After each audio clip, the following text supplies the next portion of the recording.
Hi, Mary. Welcome back. I'm so glad to see you again.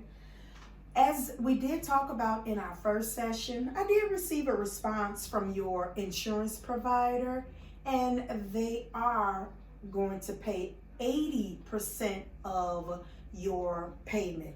So, with that being said, again, I would just like to verbally ask you at this time if we may move forward with our session. Are you okay with that? Yes, I am happy to hear that the insurance will pay 80%, and I am ready to move on with our session. Very good. Mary, from our initial meeting, I did understand, or I would like to go back over and just kind of restate some of the things of your worries and your concerns and how we can now move forward in our session. Is that okay, Mary? That is great. Great. Okay.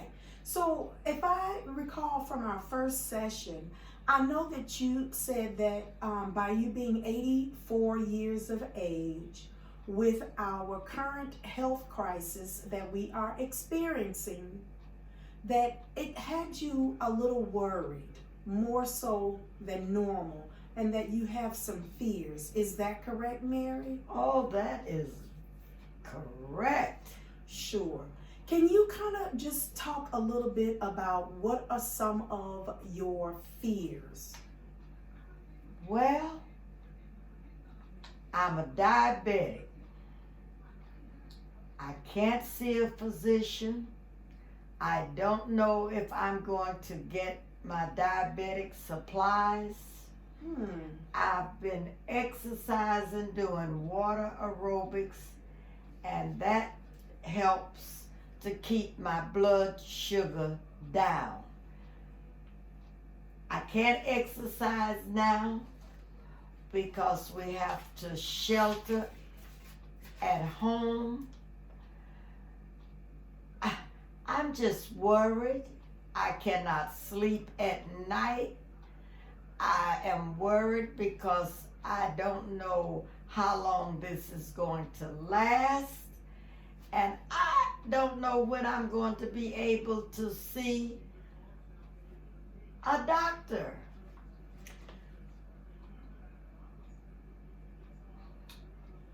Okay. And that's why I'm so worried and upset. Okay. Sure. And I also suffer with neuropathy, which comes from nerve damage. And I don't know how long my medications are going to last because my feet are tingling, my toes are tingling, and I just don't know what to do about not having a family practitioner now. I was trying to move to another hospital, and that process was not completed because we have to shelter at home. So, Mary, thank you for sharing some of those fears.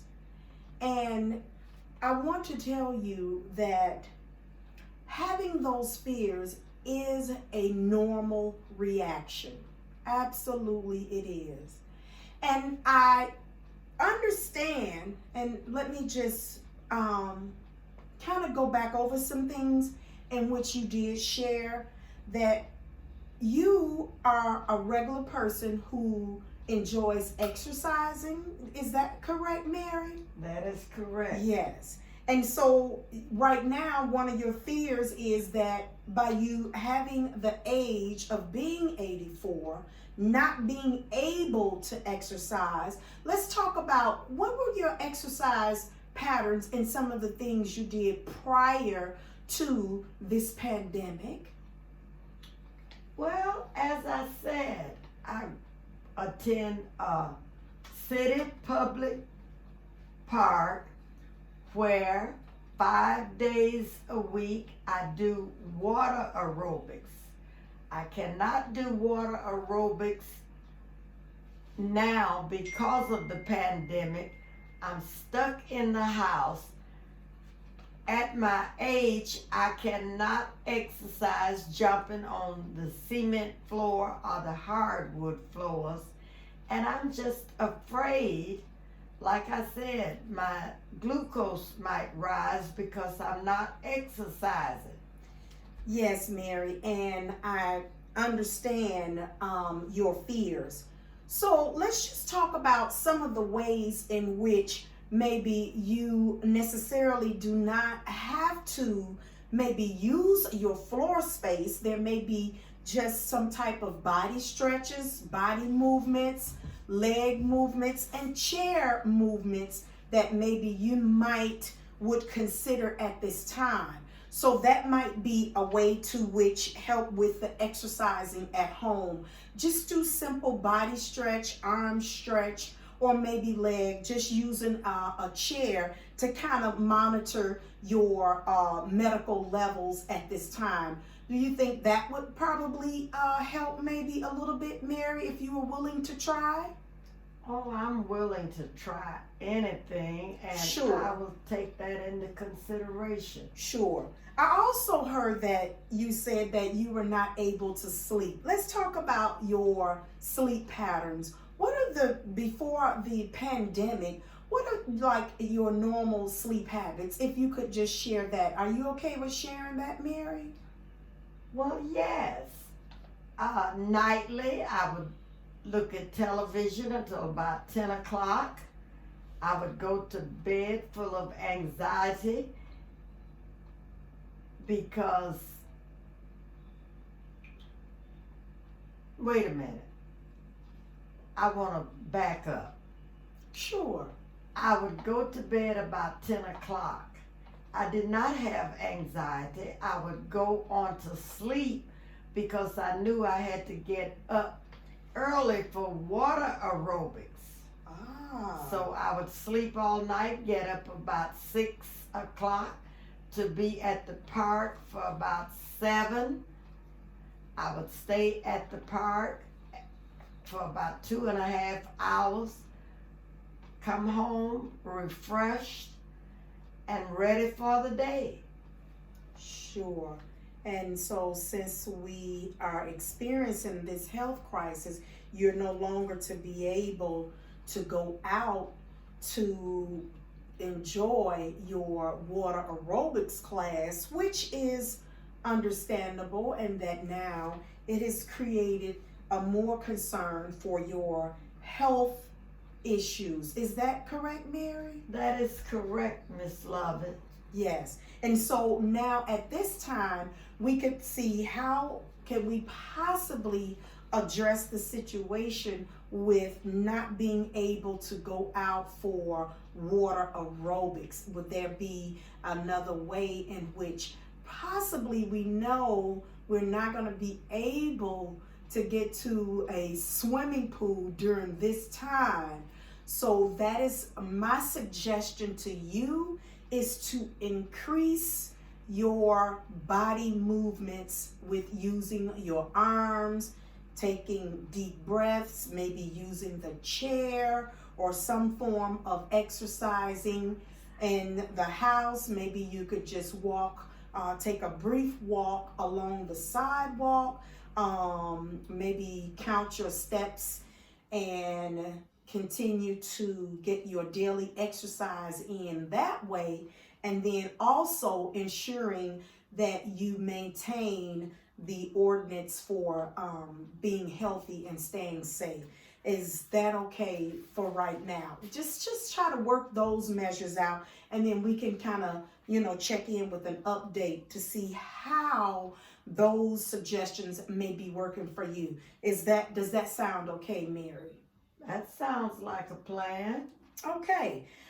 I also heard you say that in your fears and your concerns that we have to also shelter in place, and that is a huge concern. I think we just kind of talked about those concerns, maybe just a little bit, but if I could go back over that for you, that is one of our guidelines, and I know that you understand that that was issued by state, the guidelines or the ordinance that was on an executive order to shelter in place until the next notification, which will possibly be about around April 30th.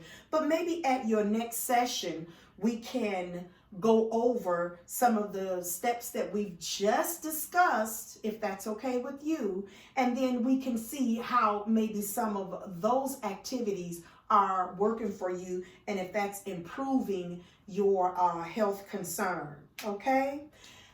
I think I also heard you say that you did not know when you were going to get a chance to see a doctor. Can you share a little bit more about your concerns about seeing a doctor at your age? Yes. Well, as I stated in our first session,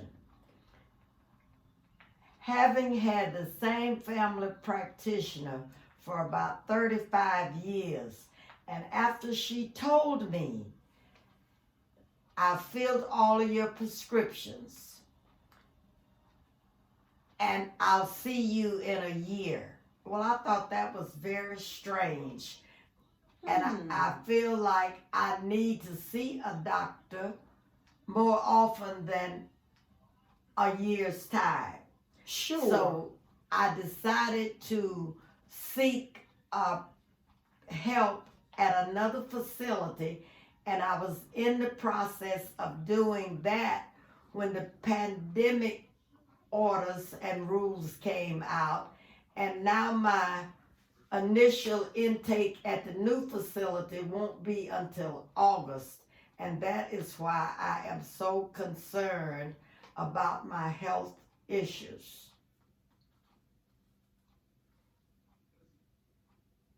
Yes.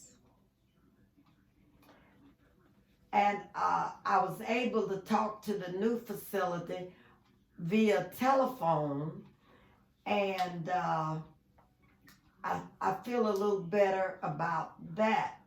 But until I can get to a family practitioner and be assessed and get back on my medications and my water aerobics, I just don't know what I'm going to do. But you're giving me some advice and some steps that I can do at home, and hopefully that will help. Sure. So I've noted in our notes today many of your concerns. I have offered some suggestions, as you have stated, and hopefully you will be willing to try some of those suggestions. They're only suggestions. I know that we can't get out to water aerobics, which it sounds like you are really a true big fan of your water aerobics class, and I really like that. I'm so happy to hear that, Mary. Also, if I could just make sure that I share with you that in our counseling sessions, our information in which we share between each other is confidential. Confidentiality is important. Confidentiality must be between the client and the therapist. And for any reason, it cannot be shared with an outside person without your consent. Are you clear with that, Mary? Oh, I really understand that, and I am delighted that you explained that to me, because I was wondering, where does my information go? Sure. Your information is kept private. Private meaning that it is confidential. It is by law to be kept safe. It is between the client and the therapist. And it is part of our ethical process in which we as therapists are to maintain confidentiality of our clients' information. It is to be safeguarded at all times. Oh, that's wonderful. That's wonderful. Sure. Are there any other questions or concerns at this time, Mary? Well, no, I'm feeling a little better, and I can't wait until our next session. Great. I am excited for our next session. And so, Mary, I want to just wrap up our session today by just going back through some of the things in which we shared today. I know that this is a difficult time. This is a difficult time for everyone. However, we will get through this. I thank you for seeking therapy and helping you to manage your fears and your worries according to your health, your age, and your care, okay? And so if I could just go back and be able to share with you, we did talk today about how you can possibly get your exercise in.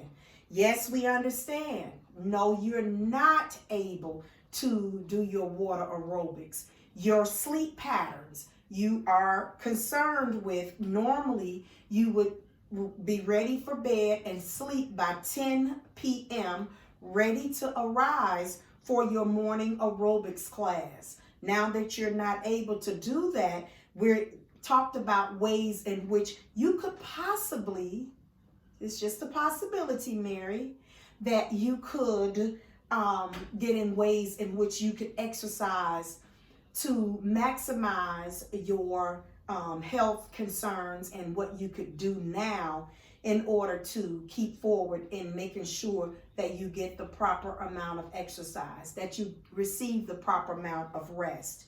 You were also worried about the shelter in place. So that shelter in place deals with our government ordered issue about everyone needs to shelter in place. And then by you not being able to see a physician or a doctor, just continue to keep with the phone call conferencing that you're currently underway with, and which that is absolutely awesome. And we can talk maybe at our next session how you were able to make your connection to the physician via telephone. Yes, it has you a little worried. Yes, it has you a little fearful because of your age at this time. However, you are doing the right things to self-manage for self-care. And that is so important. I want to thank you for our session today. I want to encourage you to continue on the trajectory in which you are trying to make these different changes. It's hard on all of us, but we do have to make these changes so that we can be in compliance. Thank you for coming today, and that ends our session. And with the bump, we go. Thank you, Miss Lovett. Thank you, Mary. Great day, and bye-bye.